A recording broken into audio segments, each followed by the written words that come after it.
It's great to be joined once again by Luke Vargas, who is United Nations Bureau Chief for Talk Media News. He joins us today from Brazil, where he has been investigating and talking to people about the Zika virus, the Olympics. Luke, let's start big picture. What have you been doing there? Well, I'm in Rio de Janeiro now. You can see the famed Sugarloaf Mountain behind me, but the trip has not been all about Rio. I spent about the 8 days before this in Brasilia, the capital, as well as in Pernambuco state in the northeastern part of the country, specifically around the city of Recife, which is, if you want to call it, the ground zero of the Zika virus and the place that's been most affected. And the reason to go there was pretty clear, which was to go and bust some myths about Zika and to learn what this country, Brazil, has learned over the course of about a year dealing with this virus and the public health consequences of it. Yeah, anytime there is sort of a rising fear of a particular virus or condition, be it bird flu, Ebola, whatever, now Zika, there are misconceptions that start to be repeated as truth. So let's start there. Misconceptions about Zika that you want to sort of correct or inform on.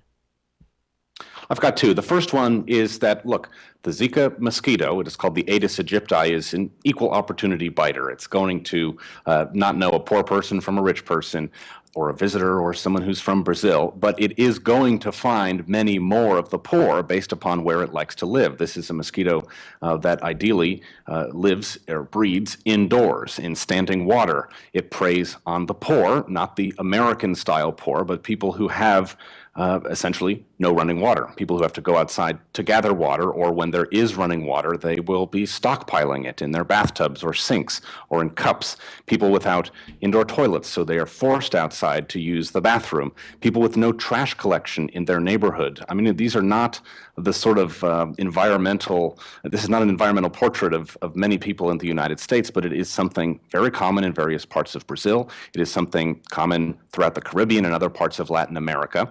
And the other thing is that Zika's spread is not random. It is following the path of dengue fever and chikungunya before it. It rides on the Aedes aegypti mosquito, and just because you have mosquitoes in your American neighborhood, that doesn't mean you've got this type of mosquito. If you're south of Houston in Texas, if you're south of Orlando in Florida, it is actually responsible for the majority of mosquito bites. But as you begin to push north into the United States, you're really going to see it very rarely. I talked to the sort of America's foremost mosquito expert who's in Kentucky, and he said they did a survey around metropolitan Louisville, I think, and only 1 in 6,000 mosquitoes was this Aedes aegypti mosquito. So not only would you need this virus to come to the United States to be in this Aedes aegypti mosquito population, but the chances of you encountering that bug in a neighborhood outside of those parts of southern Florida or South Texas is going to be really, really low. So I think, again, there's this fear that, because mosquitoes are part of the American experience almost everywhere across the states, that this mosquito is going to be a part of it. And that really just is not the case. You also spoke to a number of researchers, as you talked about, the mosquito expert in the U.S. You visited labs. Are there new findings that the medical community is making about Zika? Are we learning anything new? Well, there are a lot of unknowns about this still, and if you'll remember back to Ebola, I really don't want to mix epidemics here, but it took us 18 months for the medical community to realize Ebola was active in male sperm for over a year. I mean, it's worrisome to think that sometimes those unknowns can last for so long. But there are some data points that I would like to share with your listeners, which I haven't seen reported anywhere, the sort of the value of coming to and to talk to people in person. The first is that we're beginning to think that Zika is only going to remain in men and in sperm for up to about 2 months, after which point it is the viral levels are much lower, the viral levels.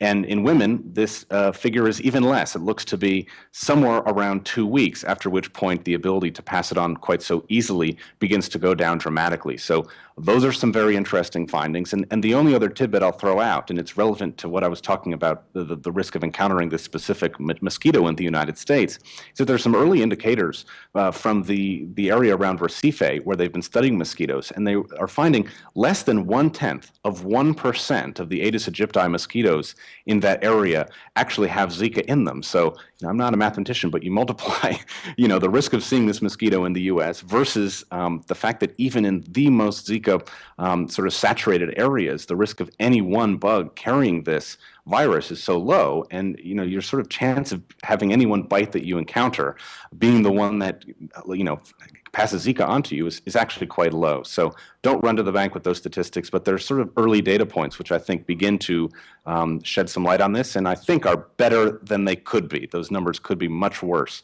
and there was a fear for a long time that they might be. So talk to us a little bit about the political situation in Brazil. How does this connect to the Zika response? Has it harmed it in some way? Well, luckily, almost everyone I've talked to in the public health sphere and the NGO sphere says, Brazil is actually, obviously it's a big population, there is poverty here, but the health system is quite strong. I mean, there's a lot of research institutes here that have just stepped into this work and taken the lead and are at the forefront of vaccine development and other sorts of rehab for children with microcephaly. So in that sense, it's perhaps fortunate that we're talking about here and not Central Africa, for example. But there have been effects. We have this political crisis here. Dilma Rousseff is in her presidential palace, but she's not governing. Next door in the vice presidential palace, the vice president is essentially in charge of the country. And a lot of people have said, particularly when it comes to education about health consequences of Zika, that campaigns have been put on hold. There's sort of a new administration in. People have been appointed throughout the government by the acting vice president, and roles have shifted. And so, people don't know what their political future is. There's not a lot of confidence that they would even have that job in a few months, and consequently, not a lot of political risk-taking. Nobody wants to, rock the boat if they're only in a temporary job. So a lot of campaigns that talk about maternal health, contraception have been put on hold because nobody wants to be the big decision maker who takes a risk. And the other thing is that because of the fall in oil prices, the semi-state-owned oil firm Petrobras has cut what we're hearing about 3/4 of its funding for health initiatives in various parts of the country. That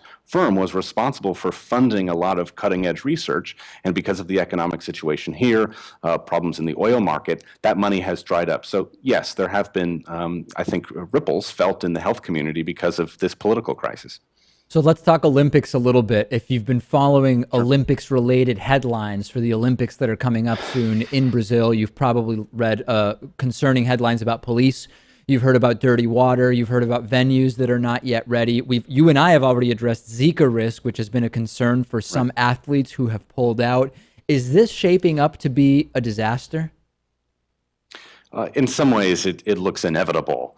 In others, though, it always seems like these cities sort of pull out all the stops and make it work, at least for the cameras and for the athletes. And I think that'll probably be the case here. But it is very safe to say that there is a deluge of negative headlines. And that kind of environment creates a situation where misleading headlines just get slipped in or passed on as fact. That one about the police protesting at the airport really caught my attention because you actually have 85,000 federal police and members of the military who are being deployed here to Rio for the security. That's twice as many as have ever been deployed to protect an Olympics. Those are local cops and firefighters at the airport who are not the ones being tasked with guarding people at the Olympics. Sure, they'll be involved in keeping the city safe, but they're not the agency that's been given the go-ahead here. And I've seen protests from local police in Brasilia, in Recife, and people sort of roll their eyes and say, look, the police are always asking for more money. And there's a sense that this is sort of political opportunism, that there are so many journalists coming here and this willingness to just believe any negative headline about Rio de Janeiro that, that's just taken at face value. I think there's more nuance to it than that. But you're right. It is unfortunate that as you land on the airport, you take the causeway into the city, the smell is really unpleasant. I mean, there was supposed to be, and you and your listeners well know this, a big infrastructure overhaul to clean up the water here, and that never really happened. And it would have needed to happen years ago to really change the state of the water here. So yes, there will be unfortunate headlines, but typically, as we see, and we're seeing here, governments borrow money at the last minute to pay workers. We're seeing emergency funds released for Rio. The venues will get built, but really it's what happens after the Olympics. to a city like Rio that I think is more of concern to the people here than whether or not it will be presentable. I'm sure it will be, but the cameras never really tell the true story, especially at sporting events. Yeah, and the after the fact of Olympics is something we've talked about over the years, and that will be no doubt an issue here. Luke Vargas, United Nations Bureau Chief for Talk Media News. He's joined us from all over the world today from Brazil. Thanks again, Luke. Thank you. Take care.